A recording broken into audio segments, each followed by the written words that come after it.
प्रभाग क्रमांक 17 मधून आम आदमी पक्षाचे प्रसाद सुतार हे निवडणुकीच्या रिंगणामध्ये उतरलेले आहेत.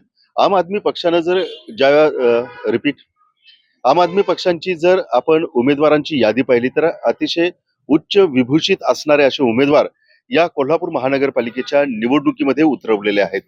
प्रभाग क्रमांक 17 मधून सध्या प्रसाद सुतार हे निवडणुकीच्या रिंगणामध्ये आहेत. त्यांचा प्रभागासाठी असणारा विकास आणि त्याचा अजेंडा काय असणार या सगळ्या गोष्टी आपण त्यांच्याकडून जाणून घ्या. प्रसादजी नमस्कार. प्रभाग क्रमांक 17चं प्रतिनिधित्व करण्याची संधी आपणाला मिळावी यासाठी आपण निवडणुकीच्या रिंगणामध्ये आहात.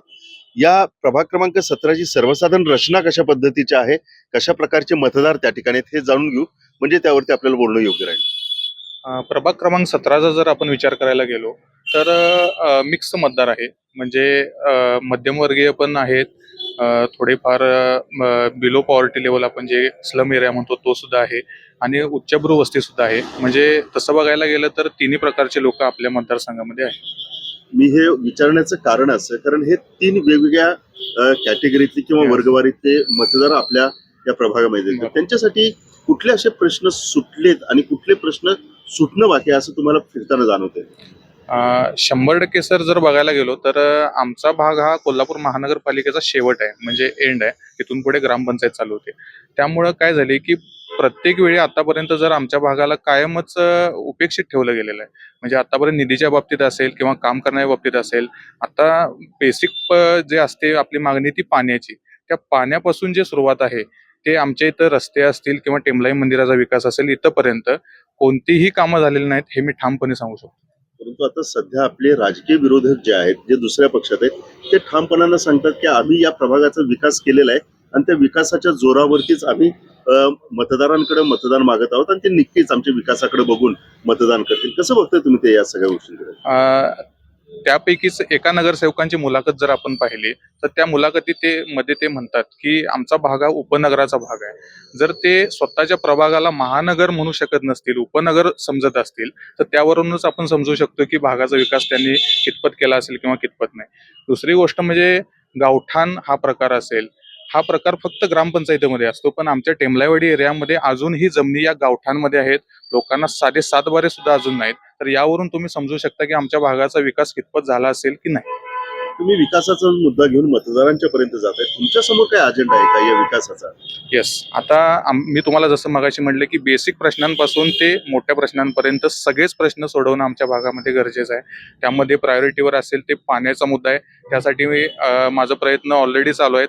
मी पाठपुरावा वगैरे करत आहे की पाण्याची अजून एक सेपरेट टाकी झाली पाहिजे. दुसरा गोष्ट म्हणजे आमच्या भागामध्ये जे मी म्हटलं की 7 बारे लोकांना अजून नाहीत, प्रॉपर्टी कार्ड तर खूप लांबची गोष्ट आहे, तर त्या गोष्टी व्हायला पाहिजेत. तिसरं म्हणजे आमच्या भागापासून जे पोलीस स्टेशन आहे ते कमीत कमी 5 किलोमीटर लांब आहे, राजारामपुरी पोलीस स्टेशन. आणि आमच्या भागामध्ये गुन्हेगारी प्रवृत्ती थोडी वाढल्यामुळं सब पोलीस स्टेशन झालं पाहिजे. त्यानंतर आमच्या भागामध्ये एक सरकारी दवाखाना झाला पाहिजे लोकांच्या आरोग्य सेवेसाठी.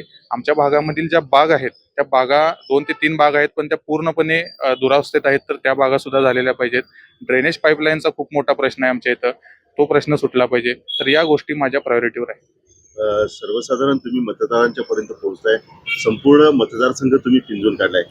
मतदारांच्या मनामध्ये नेमकं काय चाललेलं आहे, असं काय जाणवतंय मतदारांच्याशी ज्यावेळेस तुम्ही संवाद साधताय, किती गोष्टी सांगताय, काही गोष्टी ते तुम्हाला सांगताय? 100% लोकांच्या मनामध्ये आता सध्या परिवर्तन घडवायचं हे 100% लोकांच्या डोक्यात आहे.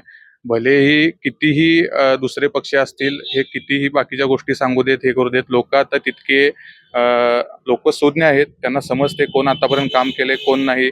त्यामुळे लोकांना आता समजून चुकलेलं आहे की फक्त शेवटच्या इलेक्शनच्या पिरियडमध्ये कोण येतं आणि काम कोण करतं हे लोकांना 100% समजते. आणि जनता यावेळी योग्य ते कौल देणार आहे आणि यावेळी नक्की सुशिक्षित युवा आणि नवीन नेतृत्वाला जनता 100% संधी देणार आहे. आम आदमी पक्षाची एक टॅगलाईन चर्चेमध्ये राहिली गेल्या काही दिवसांपासून, तो म्हणजे कार्यकर्ता पॅटर्न. कार्यकर्ता पॅटर्न म्हणजे नेमकं काय आणि तुमचं स्वतःचं क्वालिफिकेशन काय आहे? माझं जर म्हणायला गेलं तर सर मी ॲक्च्युली आहे BE मेकॅनिकल आणि DY पाटीलचा मी गोल्ड मेडलिस्ट स्टुडंट सुद्धा आहे.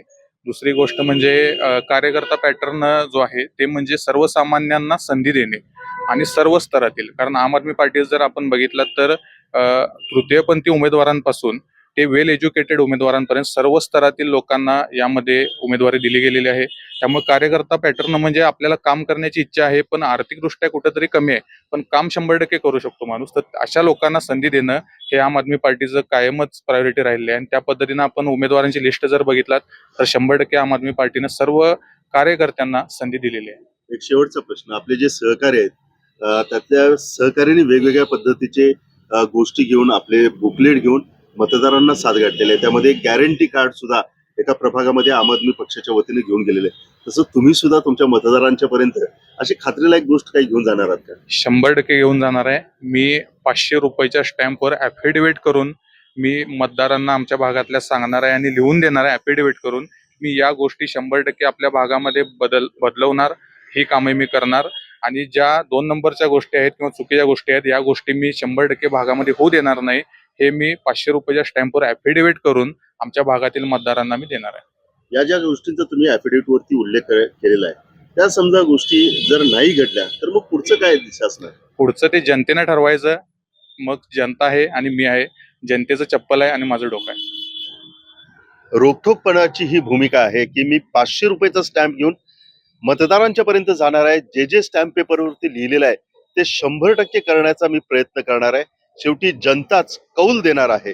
ही भूमिका घेऊन मी उद्याच्या मतदानाला सामोरं जात आहोत.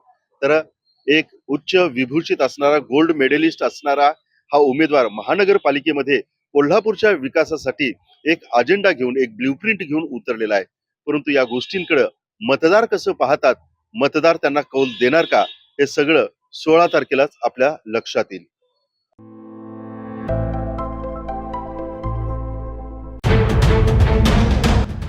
राजकारणातला किंग मेकर, सत्तेच्या सारी पटलावरील वोट कटर, बाजी पलटवणारा गेम चेंजर.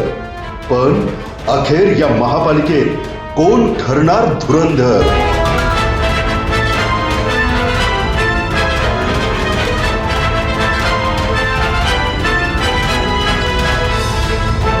पहा फक्त लाईव्ह मराठीवर.